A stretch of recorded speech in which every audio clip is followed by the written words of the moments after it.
Okay, good morning. Today we're going to show an Evolut Pro valve in a patient with severe aortic stenosis. Today I'm honored to have or to be with Dr. Rashdan. We'll start with the presentation here. Okay, our patient is a 74 years old gentleman. He's hypertensive, diabetic, dyslipidemic. He has limited activity. He barely walks around the house, no cognitive impairment. He had MI in 2017, had multivessel PCI to the LAD-RCA. He had recent calcular cholecystitis, and he did not have surgery because of his aortic stenosis. He was treated conservatively, and he was discovered to have basal cell carcinoma of the upper eyelid, and he's supposed to be operated upon within the next 6 to 8 weeks. He has shortness of breath class 2. His lab results were normal, and his echo showed normal LV function with severe aortic stenosis, mean gradient 44, valve area 0.8, and the annulus by TE is 24. CT scan confirmed that size of the annulus. It was by CT 24 to 25 millimeters, and the height of the coronary arteries were acceptable. The sinuses of Valsalva were 30 millimeters and above, which is also acceptable. Looking and putting all those measurements in consideration, the size selected was Evolut Pro size 29.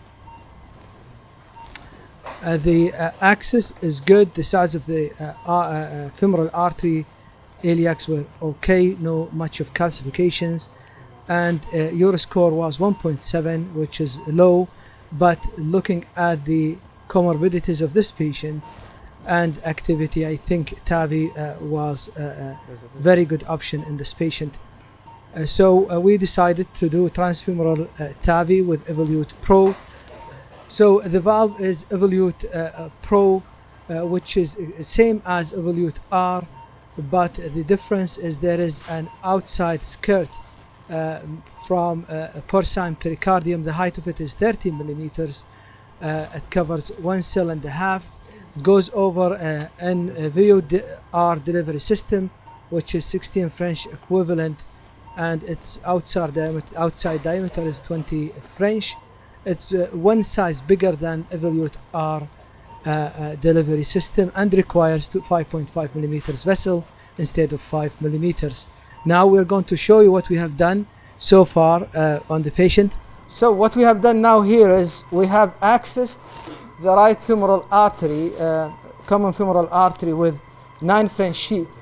We have 6 French sheath on the other side with a pigtail and the non-coronary cusp, and we have a pacemaker through the left femoral vein. Now we're going to go with 16 French sheath, which is the recommended sheath size for the Evolut Pro valves, and the recommended size of the femoral artery is 5.5 and above, and we're going to use 16 French sheath.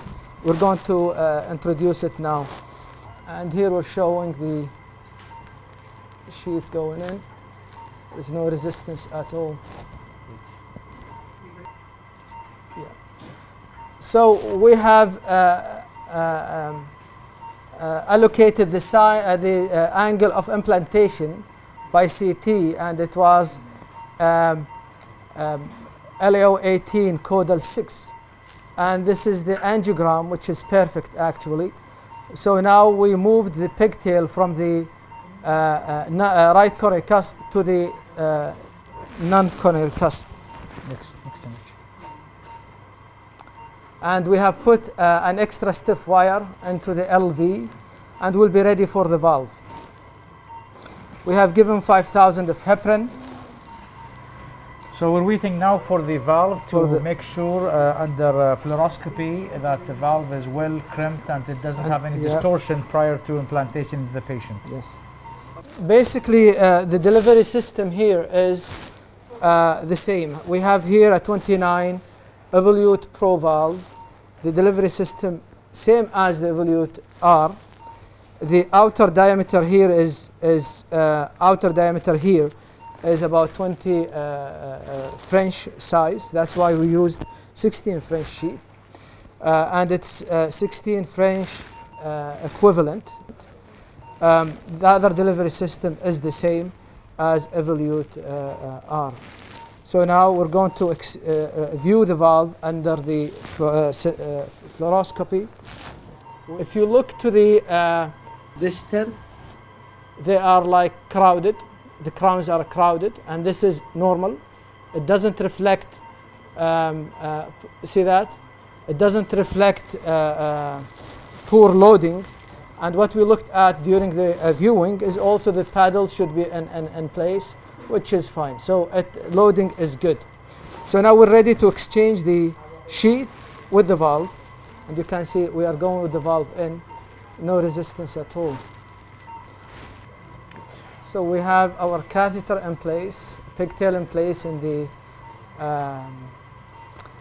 non-coronary cusp. We have our stiff wire in the ventricle, and we are coming with the valve.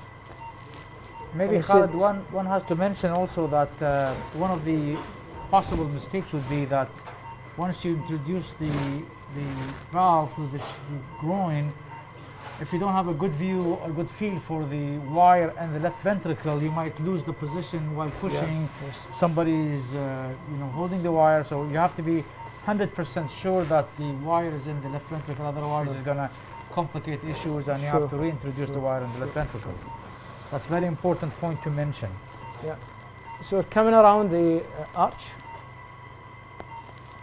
Easy, no problems.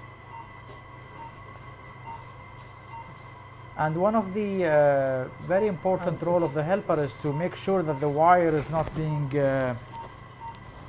pulled out, pushed in too much. And so the valve,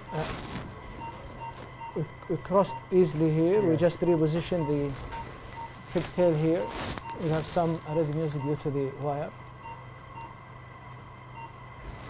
Okay, let's take an injection here to see how deep we are. Yeah, that's good. Yes. So our aim here is to deploy at 3 to 5 millimeters. Anything that is less than 3 millimeters deep into the ventricle is not acceptable. Anything above 10 millimeters is not acceptable. Preferably, it's around 3 to 5. So I think we're going to go caudal to line up the valve ring. Yeah, more. Okay, I think that's a good one. So we need to go more in. Yeah. So that you see that we can start deployment now. Yeah, so the first third of the valve deployment should be very slow deployment. So there are 3 phases. One is when you start deploying. So you're attached to the left-hand side of the screen, let's say, and then it will just open until it touches the other side, which is the contact point. At that point, there will be low pressure. So we have then to deploy fast until we go hear that click sound, which is we can just stop there and evaluate our valve. And maybe preferably when we start deploying and touch the other side, we pace at a rate of 90 to 110. Okay, now we are pacing at 100, and we crossed the valve with the Evolut Pro. We're trying to maintain the position at 3 to 5 millimeters. Okay, we start deploying slowly, and when we start deploying the valve, it tends to dive in, and I will try to maintain it there, and Ibrahim will try to maintain it with, see, it's going up a little bit. So we're going very slow here. Yeah.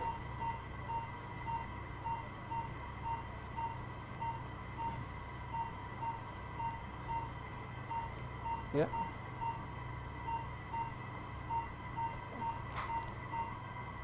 Okay.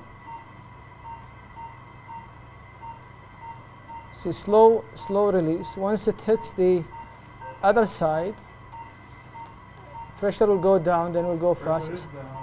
Okay, let's go fast. Until we get the Okay, we passed the tactile sense now. So the pressure is coming up again now. Okay, stop pacing.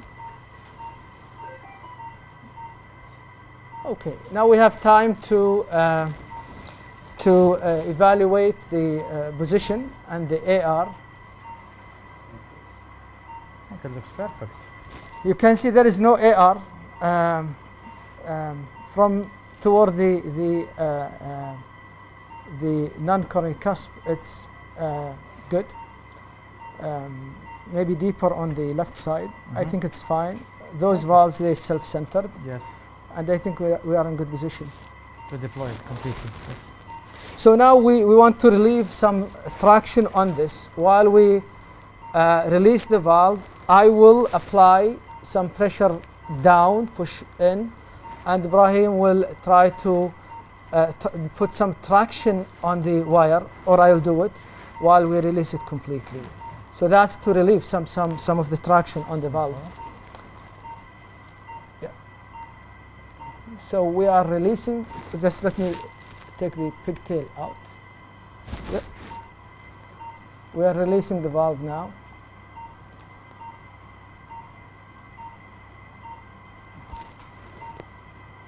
Okay, the valve is released. Now we need to take the nose cone in. So Ibrahim will do traction on the wire. Once the nose cone is in the valve, we'll pull the gray part toward the blue part. Obviously, the purpose of this, already the nose cone is in the valve.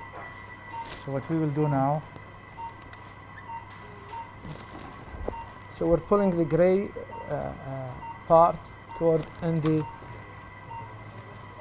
blue until we feel it clicking. And then we'll pull the whole system into the sheath, toward the sheath, keeping the wire in place. We'll keep the wire in place. yes, yes. Okay. So we are keeping the wire in the LV, and we'll pull the whole system back to the sheath until I feel the resistance. Okay, good. So now we have deployed the valve. We still have the stiff wire in the ventricle. Our delivery system now is down, and now we have time to evaluate the valve more. We have Dr. Khalid here. He will tell us what he's seeing, and even if we see some AR, we can wait for 10 minutes, and usually they tend to seal. Dr. Khalid. Looks okay so far. It's very good. I don't see any AR actually. Gradient peak 7.4 mean. So we pull the wire, Khalid, without any... Yeah, I think it's fine. Can you just fluoro, please? Yeah, I'm seeing you. As you can see, we're pulling the wire without a guide or anything. Sometimes you might get caught, so you have to be careful. Don't apply any force. Just, you know, smoothly and mildly just pull the wire out. If you think you're caught in the middle of the strut, then you have to be careful. Yeah. Otherwise, you can pull the whole thing out. Sure.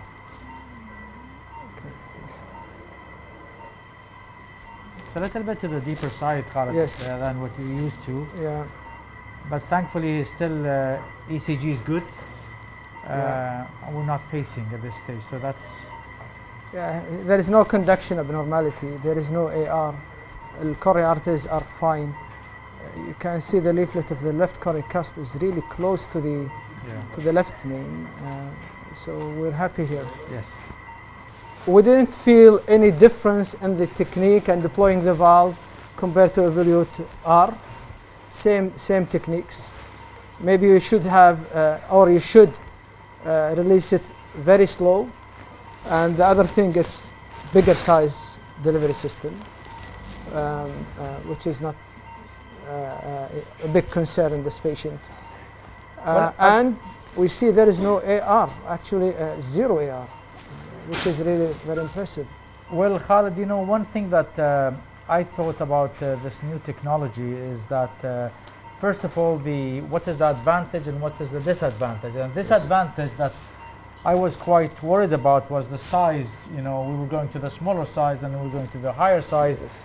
But a little bit extra size with added security of no aortic regurg, which has a clinical implication, actually did not feel any difference in terms of deliverability or anything. Mind you, this groin was not a very small groin, but the extra, it's 0.5 millimeter difference between the previous, in millimeters, if you want to talk, 0.5 millimeter difference between the previous and the current device, which is a little bit larger, but with the added security, I'm willing to use even something that is just 0.5 millimeter larger to secure there is no aortic regurgitation, which is quite beautiful and pleasing to see.